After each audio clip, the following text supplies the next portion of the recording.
সবাই কেমন আছো? আজকে দেখো আমাদের ঘরে কি বনছে।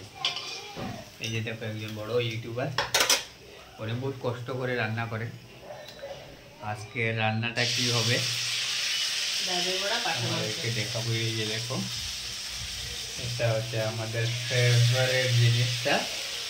আর এই যে দেখো কষ্ট করে উনি কি বানাচ্ছেন, সেটা ডালের বড়া। ডালের বড়া আর কি? কাটার মাংস। আর কিছু নেই? আর কিছু নেই, খালি দুটো দিয়ে খাওয়া হয়ে যাবে?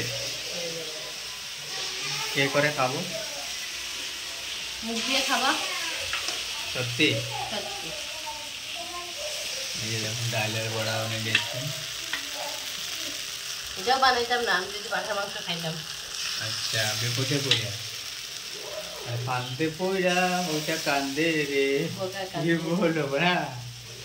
তো বন্ধুরা, বহুদিন পরে একটা ভিডিও দিলাম, খুব লাইক কমেন্ট করতে ভুলবেন না।